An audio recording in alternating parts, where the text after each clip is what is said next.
ஆரம்பாக்கம் சிறுமி வன்கொடுமை வழக்கில் 7 நாளில் காவலில் விசாரிக்க அனுமதி கொடுக்கப்பட்டிருக்கிறது. கைது செய்யப்பட்டவரை அண்மை செய்தியாக பார்த்துக் கொண்டிருக்கிறோம். மேலதிக விரிவான விவரங்களுக்கு செய்தியாளர் லோகநாதன் இணைகிறார்.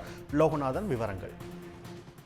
ஆரம்பாக்கம் பள்ளி சிறுமி பாலியல் வன்கொடுமைக்கு ஆளாக்கப்பட்ட குற்றவாளி அசாம் மாநிலத்தைச் சேர்ந்த ராஜீவ் விஸ்வவர்மாவுக்கு 7 நாட்கள் காவலில் எடுத்த விசாரணை மேற்கொள்ள திருவள்ளூர் போக்சோ சிறப்பு நீதிமன்ற நீதிபதி உமா மகேஸ்வரியானது சிறுமி கடந்த 12 வீட்டுக்கு சென்று கொண்டிருந்த போது அவரை பின்தொடர்ந்து வந்த அசாம் மாநிலத்தைச் சேர்ந்த இந்த ராஜீவ் விஸ்வகர்மா அவரை கடத்தி மாந்தோப்பில் வைத்து பாலியல் பலாத்காரம் செய்த விவகாரம் தமிழகத்தில் பெரிய சம்பவமாக இந்த செய்தியானது பார்க்கப்பட்டிருந்தது. இது தொடர்பாக அந்த குற்றவாளியை பிடிப்பதற்காக 10க்கும் மேற்பட்ட தனிப்படை திருவள்ளூர் மாவட்ட போலீசார் அமைத்திருந்தனர்.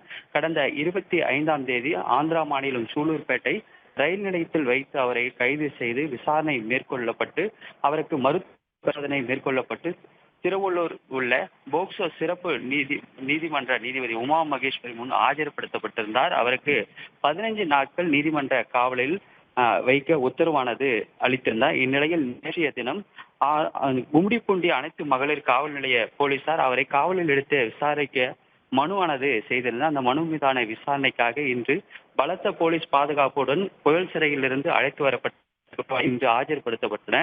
இன்று காலை 11 மணி அளவில் ஆஜர்படுத்தப்பட்டு விசாரணையை செய்த நிலையில் மீண்டும் அவரை மாலையில் ஆஜர்படுத்த வழக்கானது இந்த மனு மீதான வழக்கு தள்ளி வைக்கப்பட்டிருந்தது. இந்நிலையில் இன்று தற்போது இந்த வழக்கு விசாரணை தொடங்கப்பட்டு அவருக்கு 7 நாட்கள் காவலில் வைக்க நீதிபதியானது காவலில் எடுத்து விசாரணை மேற்கொள்ள நீதிபதியானது உத்தரவிட்டிருக்கின்றார். தற்போது அவர் விசாரணை இந்த வழக்கு விசாரணை மனு மீதான விசாரணை முடிக்கப்பட்டு பலத்த போலீஸ் பாதுகாப்புடன் அவரை கும்மிடிப்பூண்டி அழைத்து செல்லப்பட்டு அந்த சம்பவம் குற்றம் நடந்த இடத்தில் அவர் அடையாள அணிவகுப்பு நடத்துவதற்கும் போலீசார் திட்டமானது தீட்டியிருக்கின்றனர். தொடர்ச்சியாக அவரிடம் இந்த 7 நாட்கள் சம்பவம் குறித்து விசாரணையை மேற்கொள்ளப்படும் என தெரிய வருகிறது.